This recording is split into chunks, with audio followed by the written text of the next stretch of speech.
Perdóneme, padre, porque he pecado. ¿Cuál es tu pecado, hija mía? No puedo decirle, padre, usted no podría comprenderme. No hay pecado que no pueda ser perdonado, hija. Mis pecados no pueden serlo, padre. Pequé contra todo y todos, pero lo hice por un bien superior, de eso estoy segura. No puedo absolverte si no me dices de qué se trata lo que hiciste, hija mía. No estoy segura de que fui yo quien lo hizo, padre. Fui dominada, perdí mi voluntad y fui obligada a hacerlo. Ellos me obligaron, ellos fueron. ¿Quiénes son ellos, hija? Son seres del Averno, padre. Son ángeles caídos, son demonios. Ellos vienen a mi habitación en las noches. Escucho sus voces, me hablan, me ordenan hacer cosas que yo no quiero. Pero, hija mía, tú eres una monja y vives en un convento consagrado. No puede haber demonios en tu habitación, en tu celda. Están en todas partes, padre. Ellos quieren arrastrarme al fuego del infierno. No les importa que yo sea monja. Eso los atrae más. Quieren destruir mi alma. Me hablan, me susurran cosas al oído. Y en la noche se presentan en mi habitación y tratan de dominarme. Si me resisto, me golpean, padre, me atacan. Me tiran a las paredes, me arañan la piel, me aprietan los brazos. Quiero que se vayan. Quiero que me dejen en paz. Tengo mucho miedo, mucho temor de ya no poder enfrentarme a ellos. Y esos demonios, hija, que tú dices, ¿qué fue lo que te obligaron a hacer? Escribir, padre. Me obligaron a escribir una carta que ellos me dictaron. Las voces sonaban en mi cabeza, todas a la vez y otras veces por separado. Son horribles, oscuras, profundas, malévolas. No quiero oírlas más, no quiero, tengo miedo, mucho temor. Te he escuchado, hija mía, estaré pendiente de tu caso, pero para poder ayudarte, necesito que me entregues la carta. Esa carta que dices que te dictaron los ángeles oscuros. La tengo escondida, padre, no puedo dársela. Ellos se enfadarán conmigo y me atacarán. Debes dármela, solo así podré ayudarte. Si no sé qué es lo que ellos desean, no puedo expulsarlos. Ellos me dijeron que esta carta contiene la llave para obtener todo lo que cualquier mortal pudiese desear en la vida. Quise destruirla, padre. Le prendí fuego, pero no se quemó. El fuego no le hizo nada. Debes dármela, hija, yo sabré cómo destruirla. No, no, no, padre, la escondí muy bien. Nadie podrá encontrarla. Es peligrosa, es muy peligrosa. Ya atardecía en la abadía cuando justo en esos momentos las campanas comenzaron a sonar, fuertes y constantes. Era el sonido de alerta, de peligro. Algo había sucedido. Sonaban y sonaban sin parar.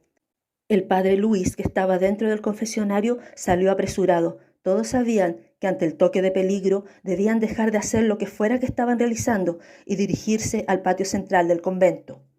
Cuando salió, notó que la novicia que estaba en el confesionario había desaparecido. El confesionario estaba vacío. Se dirigió al patio central y allí estaban ya reunidas las hermanas del convento, muchas novicias y la abadesa, que era la madre superiora y quien dirigía todo lo que acontecía en la abadía. Ella se acercó rápidamente al padre Luis, venía alterada y nerviosa. Padre, le dijo, ha pasado algo terrible. Cuénteme, le respondió él, ¿qué pasó? ¿Qué sucedió? Debe venir conmigo. He dado órdenes a todas las hermanas que permanezcan en este patio hasta que yo diga, pero usted debe acompañarme. Iban veloces y en silencio. Su respiración agitada era lo único que se podía escuchar. Bajaron unas escaleras de piedra muy rústicas y llegaron a un sótano que funcionaba como bodega. El padre Luis quedó pasmado porque allí, en medio de la viga central, una monja yacía colgada, ahorcada en el centro del lugar, con las cuencas de los ojos vacías.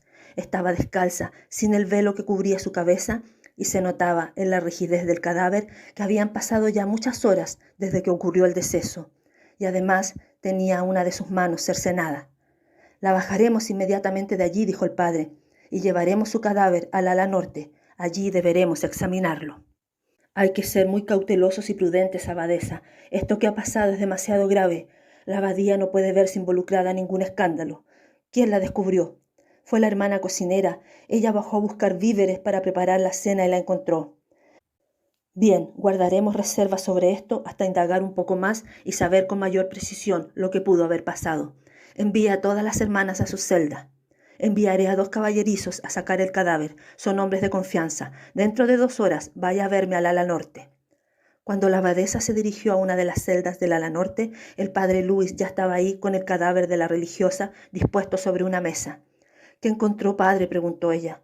Murió ahorcada, pero no fue en la viga donde la encontraron. El cadáver ya llevaba varias horas muerto cuando la pusieron allí. También le extrajeron los ojos y le amputaron la mano antes de morir, cuando estaba viva. ¡Qué horror, padre! ¿Cómo pudo pasar esto? La abadía ha sido siempre un lugar muy tranquilo y seguro. Algo anda muy mal por aquí, abadesa. El demonio y el mal nos están atacando. La oscuridad y sus cómplices se están apoderando lentamente de este lugar sagrado. ¿Por qué dice eso? ¿Qué más sabe usted que no me haya dicho, padre? Observe, abadesa, mire lo que hallé. Y el padre Luis giró el cadáver y descubrió su espalda. Allí, grabado sobre la carne, estaba tatuado el signo de un pentagrama que le cubría casi todo el torso. Era una cruz de 5 puntas, rodeada de un círculo, y en su interior el rostro de un carnero con los cuernos hacia arriba. En ese momento la abadesa no tuvo tiempo de nada más, porque las campanas de peligro comenzaron a sonar nuevamente, fuertes y constantes. Se dirigieron al patio central y allí estaban muchas monjas y novicias, sollozando espantadas, gritando y rezando arrodilladas. La abadesa se acercó y observó que flotando en medio del pozo de agua había una monja muerta, con las cuencas de los ojos vacías y con una mano cercenada. Dispusieron el cadáver en el ala norte y al examinar el cuerpo notaron que en su espalda también tenía grabado el pentagrama de 5 puntas. Esa mañana, después de las oraciones y cánticos matutinos, cuando todas las hermanas desayunaban en el comedor en silencio escuchando las escrituras, la abadesa se presentó con el padre Luis y con otro sacerdote desconocido. Buenos días, queridas hermanas. Lo que les vengo a informar es muy lamentable y muy preocupante. Han ocurrido 2 muertes espantosas en esta abadía. Perdimos a 2 amadas hermanas, pero no solo perdimos sus cuerpos, sus almas fueron arrebatadas también, fueron seducidas por el mal, se extraviaron y fueron conducidas por el sendero oscuro del maligno. Por este motivo, el padre Luis, que es su confesor, y yo, que soy la abadesa de este lugar, decidimos llamar al padre Guillermo de Montemar. Él es uno de los más destacados representantes del Tribunal del Santo Oficio y sabe perfectamente qué pasos debemos seguir para librarnos de todo mal y acabar con las muertes y demonios que nos acechan. Entonces el padre Guillermo de Montemar tomó la palabra y dijo: La pestilencia ha llegado a nosotros, extraída de lo más profundo de los avernos. Se ha arrastrado como serpiente ponzoñosa, dejando tras de sí un rastro de muerte y corrupción, y ha invadido los sagrados muros de esta abadía, carcomiendo las entrañas mismas de la fe y llevando consigo al pecado y la destrucción a varias de nuestras hermanas de la abadía y a sus almas puras e inocentes. Pero no deben temer, el mal puede ser combatido y expulsado, y para eso yo he sido designado por las autoridades eclesiásticas. Y he venido a enfrentarme con el mismísimo Lucifer. No permitiré que con sus asquerosas garras infecte y arrastre a más novicias al pecado, la corrupción y las aberraciones de su iniquidad. Una a una las voy a interrogar y descubriré quiénes están detrás de toda esta maledicencia. El dolor será necesario, porque solo con el sufrimiento de la carne el alma se libera y puede confesar. Quienes no quieran arrepentirse ni confesar sus males serán torturadas hasta que la pureza del dolor lave sus culpas y delaten a todo aquel que está detrás de estos actos demoníacos y míseros que han cobrado la vida de 2 hermanas en santidad. Entre ustedes se oculta el mal, zigzaguea y se arrastra en las sombras disfrazado, agazapado, escondido, sembrando su ponzoñoso veneno de apostasía y pecado mortal. Pero yo lo descubriré, lo desenmascararé para pisotearlo, destruirlo y aniquilarlo por siempre. Hemos preparado una celda para los interrogatorios abajo en los sótanos de la abadía. Traje todos mis instrumentos y usaré todas mis artes y destrezas para obtener las confesiones. Una de ustedes es la peor de todas, porque oculta un secreto mayor. El padre Luis me confesó que una de ustedes es la portadora de una carta escrita por el mismísimo Satanás. Esa carta deberá aparecer y la novicia que la escribió deberá arrepentirse de su pecado mortal y entregarse al fuego purificador de las almas. Solo cuando eso ocurra, partiré de aquí con todo mi ser en paz, sabiendo que cumplí con mi misión a cabalidad. Y cuando terminó de decir aquellas palabras, un grito ensordecedor se escuchó de entre las mesas y una novicia cayó en medio de los utensilios, los platos y la comida, revolcándose en el piso con espasmos y convulsiones. Espuma salía de su boca y su cuerpo descontrolado saltaba y se retorcía. El padre Guillermo se le acercó en medio del asombro y espanto de todos los demás presentes y con una botella de agua bendita comenzó a rociarla. La novicia quedó quieta por un instante, pero inmediatamente se incorporó y corrió por la sala desenfrenada y errática, golpeándose con las sillas y objetos del lugar, para luego, sin ningún tipo de reparo o reflexión, acercarse a una de las ventanas y arrojarse al vacío, sin dudas ni miramientos. Su cuerpo cayó, rompiéndose el cuello, muriendo al instante. Cuando cayó, sus ropas se desgarraron entre los muros de la abadía y su espalda quedó al descubierto. Todos miraron espantados y horrorizados, porque en ella estaba tatuada una gran cruz de 5 puntas con un carnero de grandes cuernos en el centro. Esa noche, cuando todas las hermanas estaban ya recluidas en sus habitaciones, la puerta de la celda 17 se abrió sigilosamente. Un crujido suave se dejó escuchar y de adentro unos pies descalzos salieron y caminaron por los lúgubres pasillos. Era una novicia, la hermana Loísa, frágil, delgada y pálida, caminó muy lentamente hasta el ala central. Cuando llegó al salón de misas, se arrodilló frente al altar y extrajo del gabinete donde se guardaba el cáliz una carta, llorando desesperada. Luego sacó un pequeño látigo y comenzó a autoflagelarse repetidas veces en su demacrado cuerpo. Creía que el dolor la fortalecería, que su espíritu debía expiar y reprimir la tentación. Solo con el dolor podía escapar del tormento de la culpa. Ninguna otra penitencia era válida, estaba sola y nadie podría comprender su sufrimiento. Rezaba, se azotaba y sollozaba hasta que escuchó unos ruidos detrás de ella. Alguien estaba ahí mirándola, oculto tras las columnas. Alguien la había seguido y la espiaba. Se giró con rapidez y corrió ágil hasta su celda. Cerró la puerta preocupada. Entonces unas voces comenzaron a hablarle. Ella movía su cabeza como tratando de localizar de dónde provenían. Todo estaba oscuro y no se veía a nadie en el lugar. Estúpida, le decía una, no sacarás nada con castigar tu cuerpo, solo sentirás dolor y nada más. ¿Por qué no dejas de ser monja?, le decía otra. Te arreglas y te vas de acá y te pones un lindo vestido y joyas. Puedes tenerlo todo, todo lo que deseas. ¿Para qué vivir encerrada, adorando a un Dios, cuando hay tantos en el mundo?, repetía otra. Y luego, al unísono, todas las voces comenzaron a hablarle, a gritarle, a insultarla y a obligarla a renegar de la fe. Deja de rezar, deja de adorar a tu Dios, vete de acá, huye, Loísa, huye, corre, corre lejos de aquí, olvida a tu Dios, Él no te dará más que dolor, vete, huye, huye. Y su frágil cuerpo comenzó a contorsionarse como si alguien invisible la atacara y la golpeara. Estaba inmovilizada, una fuerza que no podía ver la retenía y su cabeza se movía de un lado a otro como si le golpearan el rostro. En sus piernas y brazos aparecieron magulladuras y moretones y luego fue arrastrada como si alguien la tomara de ambos pies y la hiciera deslizar por el piso. De pronto todo acabó. La hermana Loísa apenas podía levantarse, estaba lastimada y adolorida. Sacó del bolsillo de su hábito una carta, la arrugó entre sus manos con ira y en un acto desesperado la acercó a la llama de una vela para quemarla. Pero la carta no se consumía, el fuego nada la hacía, era inmune a las llamas y al calor abrasador. Entre lamentos y sollozos ahogados la volvió a esconder, sin darse cuenta que por el ojo de la cerradura alguien la vigilaba. A la mañana siguiente comenzaron los interrogatorios del padre Guillermo de Montemar. La primera en ser llamada fue la hermana cocinera, quien había descubierto el cuerpo de la primera monja ahorcada. Mientras esto ocurría, la abadesa condujo a todas las religiosas hasta el oratorio y de rodillas comenzaron los rezos y los cánticos. A pesar de ello, las voces no podían apagar los gritos y lamentos que provenían de la sala de interrogatorios del sótano. Cuando la cocinera salió, venía con los ojos inflamados, el pelo enmarañado, uno de sus labios hinchados, la nariz amoratada y con restos de sangre en ella. Además, una de sus manos colgaba como si estuviera fracturada y desprendida del brazo.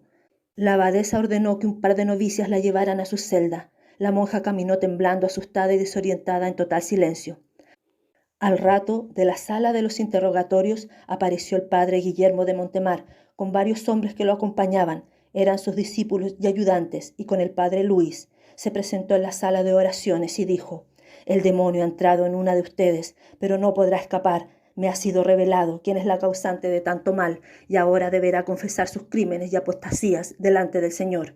Y en esos momentos los ayudantes del padre se acercaron a la hermana Eloísa y tomándola por los brazos la condujeron al sótano, mientras ella se resistía y gritaba sollozando alarmada. Abajo estaban los instrumentos de tortura y confesión. No había ventanas y unas pocas velas alumbraban el lugar, dejándolo en la penumbra. El padre Guillermo se acercó a Eloísa y le dijo: Sabemos que tú eres quien se ha entregado a los brazos del maligno y fuiste el instrumento para escribir la carta del mismísimo Satanás. Dime, maldita pecadora, dime dónde está esa carta. Ese instrumento de la maledicencia debe ser destruido de inmediato. No permitiré que se esparza su veneno maligno entre las almas puras del Señor. La hermana Eloísa respondió seria y con voz pausada y tranquila. No he sido yo quien la escribió. Mi cuerpo fue poseído y dominado en contra de mi voluntad.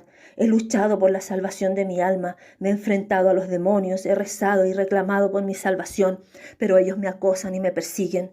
No soy una hija de Satanás. Mi cuerpo y mi alma pertenecen al Señor. Él es testigo de mi lucha y resistencia contra el mal. Silencio, dijo el padre Guillermo de Montemar. No hables más, no la escuchen. El demonio es astuto y confunde a quienes lo oyen. Engaña como la serpiente del paraíso. Pero yo no caeré en tus redes. Dime, ¿dónde está la carta? Dímelo ahora. No puedo decirlo, dijo la hermana Eloísa. Si lo digo, un gran mal se esparcirá por el mundo. Esa carta es la puerta del mismísimo infierno. Quien la lea tendrá un poder infinito que arrastrará a miles al pecado y a la perdición eterna. No lo diré, no la entregaré. Pues muy bien, dijo el padre Guillermo, si no quieres hacerlo por las buenas, entonces no quedará más remedio que someter tu cuerpo a los castigos de nuestra fe, para que confieses a través del dolor y la purificación. La hermana Eloísa entonces fue sometida a castigos, tortura y dolor, pero nunca confesó nada, ni jamás dijo dónde escondió la carta. El inquisidor entonces, luego de corroborar su total fracaso, le dijo: el poder de Lucifer es muy grande en ti. Ya que no quieres confesar, entonces quedarás sentenciada a morir mañana al amanecer en el fuego de la hoguera.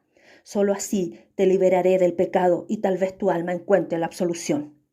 A la mañana siguiente, una gran pira había sido dispuesta en el área central de la abadía.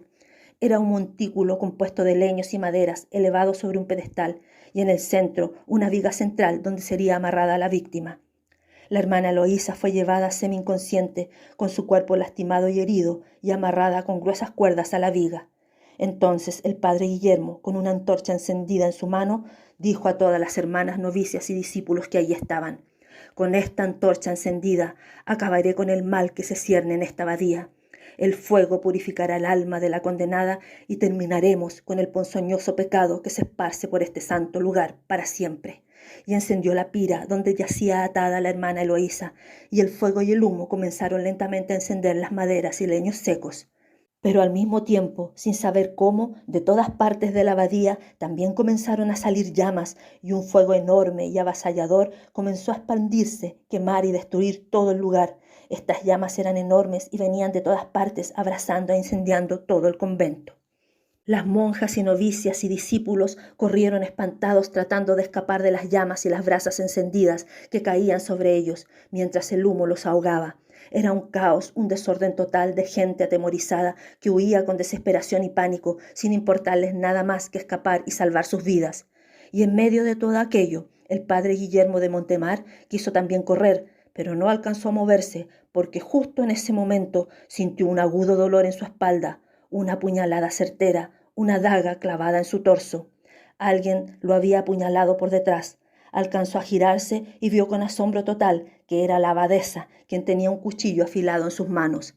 La abadesa parecía otra persona. En sus ojos desencajados una mirada perversa y maligna se podía observar, y con una voz intensa y despreciativa dijo: no permitiré jamás que la hermana Eloísa muera sin entregarme a mí esa carta que ella posee. Yo soy quien debe leerla y obtener el inmenso poder que hay en ella. Lo merezco, tendré esa carta en mi poder y nada ni nadie se interpondrá, ni siquiera usted, padre Guillermo, con sus ridículas creencias y sus absurdos métodos. No permitiré que me arrebate de las manos la posibilidad de gozar del enorme e infinito poder que las fuerzas oscuras me darán. Y diciendo esto, continuó apuñalando al inquisidor hasta que éste quedó inmóvil, tirado en un charco de sangre. Luego corrió hasta la pira y logró cortar las ataduras de la hermana Eloísa y sacarla del lugar. Ella ya casi no tenía fuerzas ni vida, torturada y ahogada, estaba a punto de desfallecer, y entonces movió sus labios. La abadesa dirigió su oído, acercándose a su rostro, pues observó que trataba de decirle algo. La hermana Eloísa murmuró y cayó desvanecida. El altar mayor de la abadía aún no estaba consumido por las llamas, pero el humo lo envolvía todo y el aire era denso y pesado. La abadesa corrió por los largos pasillos hasta encontrar la imagen de San Miguel. Era una enorme escultura donde aparecía el ángel con una lanza en la mano, venciendo y aplastando a un demonio que yacía tirado bajo sus pies. Allí, bajo el cuerpo de aquel demonio, estaba la carta escondida. La abadesa la tomó con rapidez y desesperación y la abrió con una expresión de triunfo en su rostro. Inmediatamente se reunieron con ella varias monjas y novicias que la habían seguido. Eran sus discípulas más cercanas. Formaron un círculo a su alrededor. Todas llevaban la espalda al descubierto y todas tenían tatuadas en ellas el pentagrama o estrella de 5 puntas. La abadesa dibujó la misma estrella en el piso y en el centro descubrió su espalda también tatuada y se dispuso a abrir y leer la carta. Pero antes dijo: hermanas, nosotras somos la verdadera fe. Hemos vivido encubiertas en las sombras de esta abadía, pero ahora tendremos el poder para mostrar nuestra verdadera naturaleza y vencer con las fuerzas de la oscuridad a nuestro lado, que son nuestras aliadas eternas. Lo tendremos todo y dominaremos todo, al fin. Y ella abrió la carta y una expresión de extrañeza y desconcierto apareció en su rostro. La carta estaba escrita en un idioma incomprensible. Eran unas letras extrañas, indescifrables, nunca vistas por nadie antes, un alfabeto bizarro, enigmático y mágico. La abadesa la miraba y volteaba, tratando de descifrarla, pero no entendía nada de aquellos extraños símbolos. Entonces, sin saber por dónde de la nada, apareció la figura de la hermana Eloísa. Venía con el cuerpo destrozado y bañada en sangre y cenizas. Se acercó a la abadesa y sus discípulas, y en el centro del altar una voz como un eco tenebroso salió de su garganta y dijo: si tu mano derecha es ocasión de pecado, córtala y échala de ti. Y si tu ojo te hace pecar, sácatelo. Es mejor entrar al reino de Dios manco o ciego que arder con las manos y los 2 ojos en el infierno. Y de pronto se elevó en el altar y de su cuerpo salieron unas luces como rayos que envolvieron a la abadesa y a las otras novicias. La abadesa cayó de rodillas y con la daga con que había apuñalado al padre Miguel se apuñaló los ojos hasta reventárselos. Y luego, guiada por una fuerza involuntaria que la dominaba, se amputó su propia mano, cayendo al piso desangrada. Las discípulas que la acompañaban cayeron también en un trance inexplicable y en un acto de locura indescriptible también se arrancaron los ojos, mostrando un espectáculo dantesco, horroroso y siniestro. Luego todas corrieron al unísono y saltaron desde las altas ventanas para caer destrozadas abajo al acantilado que rodeaba la abadía. Como en aquel pasaje bíblico en que miles de cerdos endemoniados fueron lanzados al vacío por un despeñadero hasta morir. El padre Luis, que estaba tratando de escapar del incendio y la destrucción de la abadía, llegó hasta el altar mayor y alcanzó a presenciar la terrible escena que protagonizaron la abadesa y sus discípulas cercanas. Desde lejos logró distinguir que una frágil figura femenina se acercaba a la abadesa y le arrancaba la carta de la mano, para luego salir corriendo veloz y perderse en la oscuridad de los pasillos. Era la hermana Eloísa, cuyo cuerpo jamás fue encontrado y de cuyo destino nunca jamás se supo. La abadía quedó totalmente destruida y con el paso del tiempo nadie nunca más supo o recordó los terribles acontecimientos que allí sucedieron. Dicen que el tiempo todo lo cambia y en ocasiones suele ser verdad. Con los años el pueblo cambió mucho, llegó la modernización y creció y sus habitantes mejoraron sus vidas y su entorno. Pero hay cosas que no cambian y de generación en generación permanecen iguales como las estrellas en el cielo. Y en este pueblo existían muchos secretos y verdades que todos conocían, pero que nadie jamás revelaba, secretos de tiempos pretéritos que hasta el día de hoy marcaban el ritmo y el acontecer de la vida y de su gente. Era de noche, muy tarde ya, y por las callejuelas estrechas y elevadas, rodeadas de pintorescas y pequeñas casas urbanas de 2 pisos, un joven hombre caminaba veloz.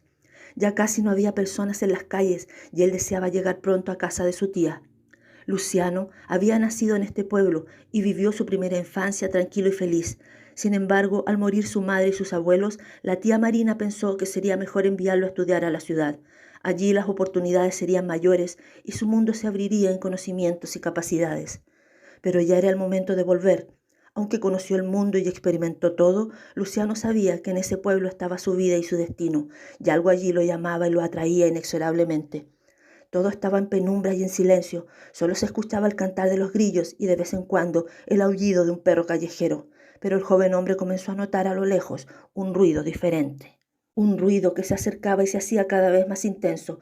Era el ruido de los cascos de caballos, era el ruido de un carruaje tirado por corceles.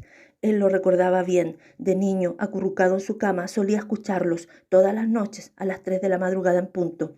Era inquietante y perturbador. Nadie usaba ya carruajes para movilizarse, y sin embargo en este pueblo, siempre al anochecer, se escuchaban las ruedas veloces y los cascos de los caballos sobre los adoquines mientras atravesaban el pueblo, raudos y cautelosos.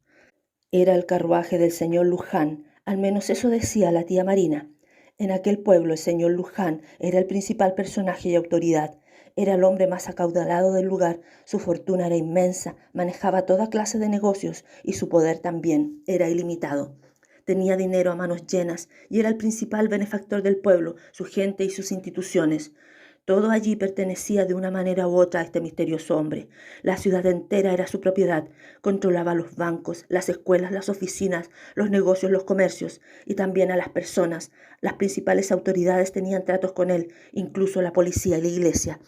Toda clase de negocios estaban incluidos en su agenda, negocios de los buenos y de los no tan buenos también. Los bares, las casas de apuesta, los discos de baile, los casinos, las carreras, todo estaba bajo su control. Hasta el cementerio y sus terrenos le pertenecían.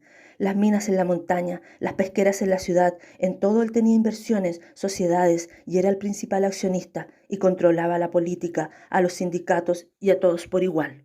Su poder era inmenso y se extendía más allá del pueblo, de las ciudades e incluso del país, y era él quien decidía, directa e indirectamente, quién sería beneficiado y quién podría caer en la desgracia absoluta en el lugar. Tenía el poder de lo que se hace, de lo que no se hace, de quién avanzaría y de quién tendría que sufrir, incluso de quién viviría y de quién debería pagar o morir. El señor Luján lo era todo y por ende todos lo reverenciaban y le temían. Sin embargo, pocos lo habían visto en persona. Vivía de manera excéntrica, recluido en una enorme mansión en la cima de la colina, donde con bastante frecuencia hacía grandiosas fiestas y eventos a los que asistían los más notables personajes del pueblo, la ciudad y los alrededores. Todos allí conocían al señor Luján, pero solo algunos lograron verlo y conversar con él. Lo más extraño de todo es que el señor Luján siempre había estado en el pueblo. La abuela de Luciano solía decir que ella, de niña, miraba la mansión y escuchaba los caballos en las noches cuando él salía a dar sus paseos nocturnos. Pero por lógica los testimonios no cuadraban. Si hubiera sido así, el señor Luján debería tener más de 100 años de edad y eso era imposible. Los pocos que lo veían decían que era un hombre relativamente joven y apuesto, y no un anciano decrépito al borde de la muerte, un hombre de modales finos y gustos exquisitos y refinados, que gustaba de las artes, la música y las celebraciones. Luciano se escondió en la callejuela tras un farol y observó el carruaje pasar. Era espléndido, enorme y elegante, y los caballos parecían bestias sacadas de los cuentos y la fantasía, con su porte elegante y su pelaje fino y bien cuidado, y su andar rítmico y veloz. Cuando el carruaje pasó, Luciano divisó dentro la silueta de un hombre. Este pareció voltearse y mirarlo fijamente desde su asiento, y fue una mirada fría como el hielo, incrustada en unos ojos negros como la noche.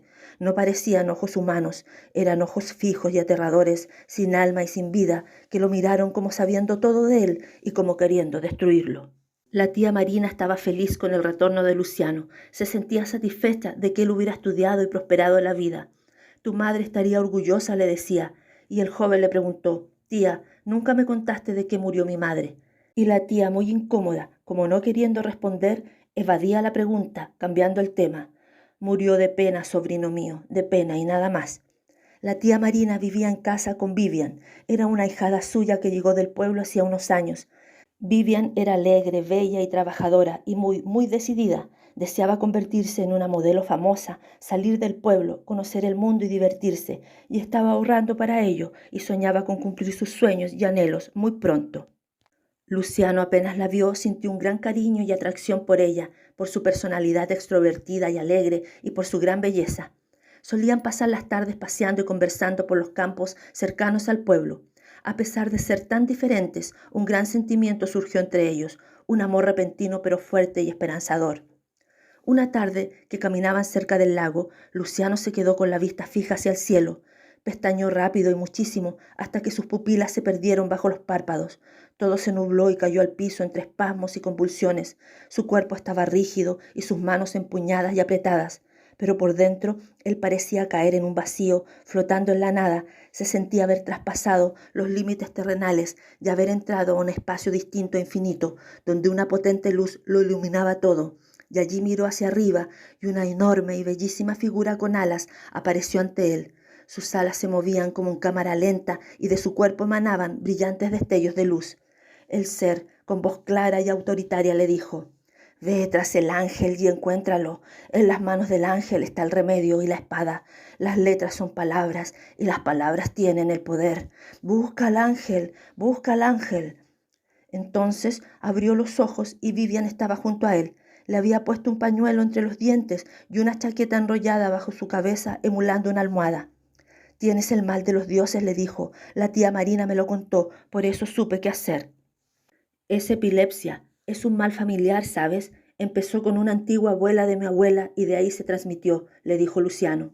«Desde pequeño la he padecido. Olvidé tomar mis medicamentos y tuve una crisis. Siento que hayas tenido que presenciarla». Y Vivian sonrió en calma y le acarició el rostro. «Todo estará bien», le dijo, «todo estará bien». Esa noche, mientras Luciano trataba de dormir, sintió los cascos de caballos sobre los adoquines de la calle y las ruedas de un carruaje. Miró por la ventana de su habitación y allí afuera de su casa estaba la carroza del señor Luján. Estuvo detenida algunos minutos y luego avanzó veloz, alejándose hacia otro rumbo, envuelta en una oscura y densa niebla. A la mañana siguiente, Vivian estaba encantada, desbordante de felicidad. Se acercó a Luciano y le dijo muy contenta: «Mira, Luciano, mira, nos llegó una invitación a la mansión del señor Luján. Iremos esta noche a una de sus fiestas. Será maravilloso. He escuchado que son magníficas. Todo tipo de grandes personas se reúnen allí. No puedo esperar a que llegue la noche. Iré a elegir un vestido hermoso y elegante. Todo será espléndido, magnífico. ¡Qué afortunados somos!». Luciano dirigió su vista con suspicacia hacia la tía Marina, quien solo miraba en total silencio, con el rostro inquieto y preocupado. «Tía», le dijo, «todo esto es muy extraño. ¿Por qué el señor Luján nos invitaría a Vivian y a mí a una de sus fiestas? Yo no tengo nada pendiente con él, no pertenezco a su grupo de trabajadores, ni nunca estuve en este pueblo antes, salvo cuando era muy niño. No creo que sea prudente asistir. No iremos. Nada de esto me gusta. Hay algo que es muy oscuro detrás de esto. Desconfío de ese hombre y de sus intenciones». La tía Marina respondió resignada: «Debes ir, Luciano. Nadie puede rechazar una invitación del señor Luján. Entiéndelo, no se trata de decir simplemente que no. Nadie le dice que no al señor Luján. Debes ir. Él decide quién va y quién no va a sus fiestas. Él decide quién es beneficiado y quién será castigado por oponerse a sus planes. No puedes decirle que no. No tienes opción. Con el señor Luján nunca hay opciones. Debes ir». La mansión era imponente, grande y antigua. Se extendía por encima de la colina. Estaba iluminada y una multitud de automóviles estaban estacionados afuera. La música y las luces se veían y se escuchaban desde lejos. Vivian estaba emocionada y feliz, pero Luciano era cauteloso y prudente. No le interesaban aquellas frivolidades y desconfiaba del señor Luján, de su dinero y de todo su poder. La mansión era como un castillo señorial, tenía muchísimas habitaciones, era casi un laberinto de cuartos y pasadizos, lujosa y clásica. Estaba atestada de gente y un bullicio ensordecedor de música y voces alegres y festivas apenas dejaban oír lo que alguien quisiera decirle a los demás. En muchos de los cuartos había mesas con licor, pistas de baile, espuma y burbujas. Una multitud de personas bailaban agitadas, otras bebían y charlaban alegres, otras simplemente estaban allí tiradas, enajenadas por los efectos de la droga o el alcohol. Otros daban rienda suelta a sus pasiones amorosas y algunos se alejaban por los patios y jardines entre risotadas para seguir allí con la fiesta y la jarana. Todo era desbordante y excesivo, las pasiones humanas expuestas sin límites ni tapujos al desenfreno, a la diversión extrema y la enajenación, como una catarsis colectiva para salir de sus mínimas y anónimas existencias, un gran escape, una huida de la existencia finita y minúscula de la humanidad y sus cargas y pesares. Vivian tiraba del brazo de Luciano, tratando de llevarlo a prisa a los salones y cuartos de baile y diversión, pero en un momento, entre la semipenumbra, las luces de rayos coloridos y la multitud se soltaron de las manos y la joven muchacha se perdió entre las personas y los festejos. Luciano trató de encontrarla, pero no lo lograba. Había demasiada gente y mucha oscuridad y bullicio. Sin saber cómo, se encontró de pronto en un pasillo con varios cuartos a su alrededor. Era lúgubre y siniestro y nadie más estaba allí. Estaba solo. De pronto, la puerta de uno de los cuartos se abrió sola. Luciano dudó en entrar, pero una especie de instinto y curiosidad lo alentaron. Empujó la puerta y entró. La habitación era completamente roja. Las paredes, alfombras y luces de un tono rojo opaco y los muebles negros y oscuros.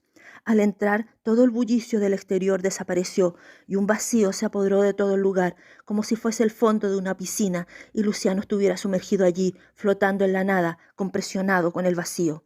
El ambiente era denso, se sintió rodeado de una energía sombría y poderosa que lo envolvía y lo asfixiaba. Las cortinas oscuras parecían moverse, pero no había viento y las ventanas estaban cerradas. En medio del cuarto había un enorme y antiguo escritorio. El ambiente era inquietante, no había nadie, no se veía a nadie, pero se sentía como si muchos ojos lo observaran. De pronto, una figura estaba allí, de pie, mirando por una ventana hacia el exterior, vestida de riguroso negro, formal y muy elegante. Luciano se preguntó de dónde había salido ese hombre, cómo no había notado que estaba allí. La habitación estaba vacía, de eso no había dudas, y de la nada aparece un hombre parado frente a la ventana. Se volteó y lo miró directo a los ojos. Sus ojos eran fríos como el hielo, oscuros e inquietantes, una mirada perturbadora, gélida e inexpresiva, y sin embargo parecía familiar, conocida. Y Luciano recordó al hombre del carruaje y su mirada penetrante y gélida, y supo que era el mismo hombre del carruaje, era el señor Luján en persona, que se presentaba ahí ante él, ahora. Parecía medianamente joven, pero al mismo tiempo algo había en él que no era habitual. Era joven, pero a la vez tampoco lo parecía tanto, como si tras una aparente juventud se ocultaran años de vida y de experiencia. Buenas noches, Luciano, le dijo el misterioso hombre. Me complace que haya aceptado mi invitación. Espero que esté disfrutando de la velada. Y Luciano sintió un zumbido en sus oídos y la voz se escuchó como un eco lejano. Supe que retornó al pueblo después de muchos años. Era usted un niño cuando se fue al morir su madre. Usted me recuerda a ella. Tiene su mirada rebelde y aguda. Y Luciano respondió directo y sin adulaciones ni hipocresías de ningún tipo, concreto y valiente. ¿Qué quiere usted de mí? No me gustan las sinuosidades. Si quiere algo de mí, dígamelo ahora. El señor Luján lo miró un tanto asombrado, como si no estuviera acostumbrado a ser tratado de esa manera tan directa y sin consideraciones de ningún tipo. Me gusta su osadía y atrevimiento, dijo. ¿Por qué cree que quiero algo de usted? ¿Qué podría tener usted que me interesara? Yo soy un hombre muy poderoso. Tengo todo lo que quiero en el momento que lo deseo. No necesito nada de nadie. Pero Luciano, que tenía una suspicacia innata, supo que algo ocultaba, algo más que aún no le había revelado. Usted me ha estado siguiendo. Lo he visto en su carruaje. No es casualidad que invitara a mi novia y a mí esta noche. Sea sincero y dígame de una vez qué quiere de nosotros. El señor Luján se llevó la mano a la barbilla, se sentó en su escritorio y le ofreció un vaso de licor. Luciano vio que allí tenía algo más. Era como un papel, un sobre. En el escritorio había una carta que el señor Luján se apresuró a esconder de inmediato, poniendo su mano encima. Las cosas no son siempre como parecen, Luciano. Hay historias antiguas que nos podrían sorprender y verdades que nunca deberían de salir a la luz. Y metió el sobre de la carta sellado dentro de una gaveta del escritorio. Luciano bebió y comprendió el error que había cometido. Esa bebida tenía algo que lo hizo perder el control de sí mismo. Todo comenzó a moverse lento, como si de una cámara lenta se tratara. Estaba totalmente narcotizado, drogado. La cabeza le daba vueltas, todo comenzó a girar enfrente suyo, y escuchó la voz del señor Luján que le decía: Tú tienes algo que yo necesito, tienes algo que es muy importante para mí. Necesito que me lo reveles. Eso que posees deberás entregármelo si deseas seguir con vida en este mundo. No sé de qué me habla, decía el joven muchacho tirado en el piso, mareado y a punto de desfallecer. Si lo sabes, busca, busca. Y de pronto todo se nubló. Los ojos del muchacho se quedaron fijos, sus pupilas retraídas. Todo a su alrededor desapareció y los espasmos y las convulsiones se apoderaron de él, su cuerpo rígido y las manos apretadas y empuñadas. Lo que pasaba es que estaba teniendo una crisis de epilepsia otra vez. Sintió que caía en la nada y vio las alas de un ángel moverse enormes, flotando en el espacio infinito, bellas y magníficas, y el resplandor de luz de una figura en el centro de todo que le decía: encuentra al ángel, ve tras el ángel. Las palabras son letras, las letras palabras, y las palabras son el remedio y el poder, el remedio y la espada. Entonces vio claramente una carta. El ángel de luz sostenía una carta, una carta con letras perfectas de las cuales emanaban rayos dorados. Mientras tanto, Vivian había llegado también al largo y lúgubre pasillo con habitaciones. Aquel pasillo con varios cuartos misteriosos y siniestros, y una puerta también se abrió para ella. Vivian entró, pensó que allí habrían personas, pero solo la recibió un vapor helado y una penumbra envolvente. La tenue luz que había se esfumó y Vivian quedó en la más completa oscuridad. Quiso escapar, pero no veía la entrada. Comenzó a tener miedo, estaba alterada, cuando escuchó unos leves pasos acercarse a ella. «¿Quién anda ahí?», gritó con fuerza, pero no hubo respuesta. «¿Quién? ¿Quién anda ahí?». Entonces un sudor frío recorrió su espalda cuando sintió una respiración profunda a su lado y lanzó un grito de terror cuando se percató de que alguien le había tocado su cabello, jalándoselo con fuerza. Recordó que guardaba unos fósforos en su bolsillo y encendió unos con la mano temblorosa, pero los lanzó al aire espantada por el asombro de ver a una mujer a su lado. Dio otro grito, esta vez de puro instinto por el impacto que aquello le provocó. Corrió tratando de huir, pero tropezó en la oscuridad y cayó al piso. Un haz de luz entró por una ventanilla pequeña y Vivian vio a un espectro horrible. Era una mujer con las cuencas vacías, el rostro deformado y sanguinoliento, y se le acercaba. Notó que tenía una de sus manos amputada, pero lo que más la aterrorizó fue que parecía flotar rauda por el aire, dirigiéndose velozmente hacia ella, y su ropa no era ropa convencional, era la vestimenta antigua y ajada de una religiosa, era el ropaje de una monja. Vivian trató de levantarse, pero fue empujada por aquel ser de las tinieblas y cayó golpeándose fuertemente el cráneo. Luego sintió que era tomada e izada por el cuello hasta que sus pies quedaron colgando en el aire, y entonces se percató que le tomaron su cabeza y con una fuerza certera y letal le daban un giro, rompiéndole el cuello y cayendo desvanecida al suelo, con el cuello roto y su cuerpo ya sin vida. Luciano despertó. Estaba en casa con la tía Marina a su lado. «¿Qué sucedió?», preguntó. «¿Cómo llegué acá?» «Te trajeron algunos de los hombres del señor Luján. Tuviste una crisis y decidieron traerte de vuelta».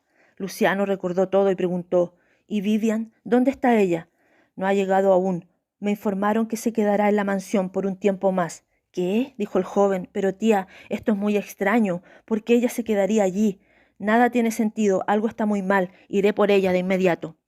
«Lo sé», dijo la tía, «nada de esto me gusta. Las cosas están dando un giro inesperado y peligroso. Hay algo que tú debes conocer, algo que debí contarte hace muchos años, pero por temor nunca dije nada». «No entiendo, tía, ¿qué quieres decir? ¿De qué estás hablando?» «Tu madre, cuando joven, conoció al señor Luján y quedó completamente enamorada y atraída por él. Pero él nunca la quiso de verdad, solo la usó como a muchas. Tuvo una aventura con ella y después la desechó como quien tira un trasto a la basura, sin sentimientos ni compasión por lo que ella pudiera haber sentido. Ella se deprimió mucho y además se enteró de que estaba embarazada. Trató de decirle a él, pero él no la recibía, no hablaba con ella, ni siquiera la miraba. Dio orden de que la expulsaran a la fuerza cuando iba a la mansión. El hijo que esperaba eras tú, Luciano. Tú eres el hijo del señor Luján. Él es tu padre. Tu madre dio a luz en un parto complicado y difícil. No pudo resistir tanta pena y dolor y simplemente se rindió y murió a los pocos días de haber nacido. Tus abuelos te mantuvieron alejado de él. No querían que el señor Luján supiera que tú eras su hijo y por eso te enviaron a estudiar lejos cuando niño. Pero ahora has vuelto y estoy segura de que él ya sabe todo. Nada escapa a su vigilancia y poder. Él siempre lo averigua todo. No puede haber secretos en este pueblo para él. Tu madre fue enterrada en el cementerio, cerca de las ruinas de la antigua abadía. Su sepultura está justo bajo los pies de una estatua de San Miguel Arcángel». Y cuando la tía Marina dijo eso, Luciano sintió un destello dentro de su cerebro, como una electricidad que lo dejó en shock, y su mente se abrió y comprendió todo, todo al fin. Recordó sus sueños cuando caía en crisis y las palabras que escuchaba del ser. «Encuentra al ángel, ve tras el ángel, las letras, el remedio, la espada». Luciano partió y la tía Marina, que estaba sola en casa, comenzó a escuchar que la puerta se abrió y unos pasos leves hicieron crujir las escaleras. «Vivian, Vivian, ¿eres tú?», preguntó, y luego escuchó el sonido de la bañera y el agua que caía y se desparramaba por el piso. Subió rápidamente, abrió la puerta y se acercó. El vapor era intenso, pero cuando logró ver lo que allí había, casi muere de terror. La bañera estaba repleta de sangre y una figura sumergida emergió de pronto con un salto repentino, abalanzándose sobre ella. Era una mujer vestida con hábito de monja, tenía una mano cercenada y sangrante y sus ojos reventados dentro de un rostro horroroso y deformado. Se lanzó hacia el cuello de la tía Marina y comenzó a estrangularla, hasta que la pobre mujer dejó de respirar en medio de una lucha vana por zafarse. Cuando Luciano llegó a las ruinas de la abadía, no le costó trabajo localizar la tumba de su madre, y justo ahí estaba también la escultura del arcángel. Lo observó bien, bello, imponente y valiente, luchando y aplastando a un demonio con su pie y en su mano una espada. Y recordó otra vez la voz de sus sueños, el remedio, las manos del ángel, la espada. Se acercó a la espada de la estatua y notó que tenía el mango perforado. Era casi imperceptible, pero ahí estaba un pequeño agujero y dentro parecía haber algo. Lo extrajo con cuidado y era una hoja de papel, añosa y enrollada. La estiró con delicadeza y supo que era una carta, un sobre sellado, igual al que había visto esconder dentro del escritorio al señor Luján. Entonces comprendió, no existía solo una carta, eran dos cartas iguales. Una la tenía el señor Luján y la otra ahora pertenecía a Luciano. Estaba anocheciendo y el joven muchacho se presentó en la mansión. No tuvo problemas para entrar. El señor Luján parecía saber que iría y lo estaba esperando. Allí, sentado en el cuarto rojo y siniestro, frente a su escritorio, le dijo: «Pasa, Luciano, te estaba esperando, hijo mío». «No me llame así», le respondió el joven. «Yo no tengo padre y jamás querría tener uno como usted». «Ja, ja, ja», sonrió el señor Luján. «Siéntate, hay algo que me gustaría contarte. Hace mucho tiempo ya, demasiados años, antes de que nadie en esta era existiera, había un joven sacerdote que juró entregar su vida y su alma al Señor. Él tenía fe, pero no la suficiente. Quería ser fuerte, pero era débil ante las tentaciones y el pecado. Y un día, en la antigua abadía, cuando era algo más que ruinas, tuvo que enfrentar el mayor reto de su vida. Tuvo que enfrentar al mal mismo, personificado y violento. Un culto secreto se había desarrollado allí, en silencio y complicidad de las autoridades del lugar, y una de las novicias, la hermana Eloísa, fue elegida como herramienta y receptáculo del maligno, quien a través de ella escribió una carta indestructible y eterna que daría un poder inimaginable a quien la leyera. Pero no cualquiera podía leerla, había que entender ese idioma antiguo y secreto. Quienes no pudieron leerlo simplemente se autoeliminaron, guiados por el mismísimo Satanás, quien enloquecía a los que intentaban descifrar la carta y luego los obligaba a suicidarse. La abadesa lo había intentado, pero fracasó. La novicia que escribió la carta luchó con ella y la venció, para luego huir. Y el joven sacerdote, escondido, lo presenció todo, y cuando vio que era seguro acercarse, simplemente tomó la carta y se atrevió a leerla. Para su sorpresa, distinguió perfectamente las letras y el idioma, y todo lo que sucedió de ahí en adelante no fue más que el mundo entero rendido a sus pies. Su fe no era real, nunca quiso realmente servir al bien. Con suma facilidad se entregó al maligno, obteniendo todo lo que quiso desde ahí en adelante: fortuna, fama, éxito, influencias, poder y juventud, eterna juventud. Ese sacerdote era el padre Luis Luján, y Luis Luján soy yo. Luciano no sabía bien si creer o no esa historia, todo era demasiado inverosímil, pero recordó los cuentos de las antiguas abuelas y cómo decían que el señor Luján siempre estuvo en el pueblo y nunca jamás envejecía. Y recordó que cuando pequeño y tenía crisis de epilepsia, su abuela le contaba una extraña historia de una mujer joven que había sido novicia en la abadía, que también tenía la enfermedad y que fue la primera en transmitirla, porque ella era la fundadora de la familia y la abuela de las abuelas de todo el linaje de su casa. Y esa joven novicia se llamaba Eloísa. «¿Qué quieres de mí?», le dijo Luciano.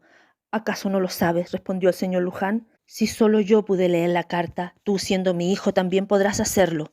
Y yo no estoy dispuesto a compartir mi poder con nadie. No quiero nada de ti. Lo que quiero es eliminarte para siempre». Y sin previo aviso, de manera repentina, sacó una pistola y disparó sobre el pecho de Luciano, quien cayó de inmediato al piso.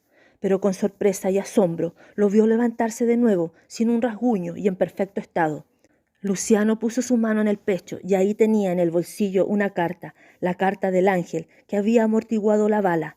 La carta se interpuso entre la bala y el corazón de Luciano, y al ser un papel sagrado e indestructible, lo salvó de la muerte. Ja, ja, ja, ja. Esta vez rió Luciano. Tu historia fue buena, pero está incompleta. La novicia Loísa no solo escribió una carta, ella escribió dos cartas. Ambas las ocultó en la estatua del arcángel Miguel, una abajo en el demonio que yacía a sus pies, y esa es la que tú posees. Pero había otra oculta en la espada del ángel, y esa es la que tengo yo.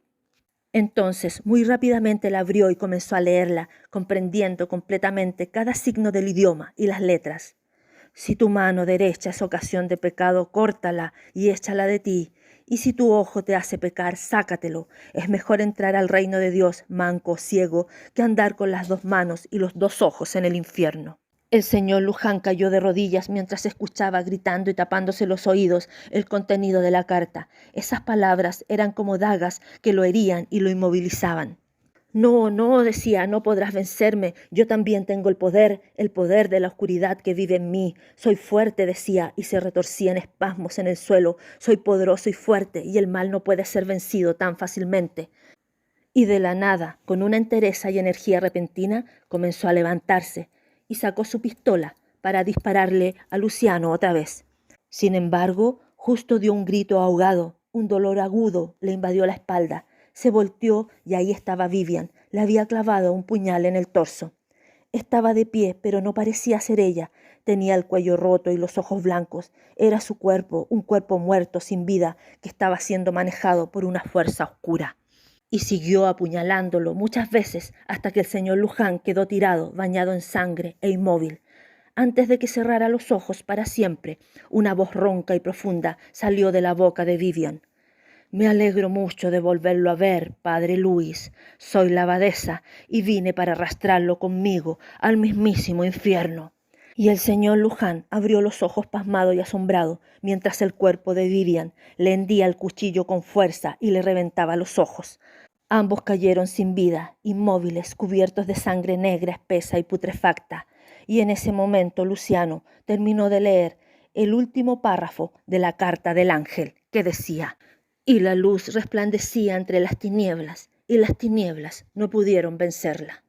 El tiempo pasó rápido. Luciano pasaba los días en casa. Pronto partiría, ya no era el mismo. Algo dentro de él estaba roto para siempre, y algo dentro de él luchaba por salir. Un clamor desconocido, una energía nueva, diferente, una sensación que casi no podía dominar. Deseaba ser otro, deseaba convertirse en alguien diferente y huir de él mismo. Era de noche y el joven escuchó afuera en la calle los cascos de unos caballos sobre los adoquines. Salió por la puerta y allí vio el carruaje del señor Luján, vacío, sin nadie adentro. Se detuvo justo a la entrada de su casa y la puerta se abrió sola, como invitándolo a subir. Luciano lo miró fijamente y, guiado por la nueva energía que sentía, simplemente subió. Adentro, en el asiento central, encontró una carta. La tomó y la leyó. Comprendía perfectamente el idioma. Y el carruaje avanzó entre la niebla densa y oscura y se perdió en dirección a la mansión de la colina. Después de todo, Luciano también era un Luján, el nuevo señor Luján.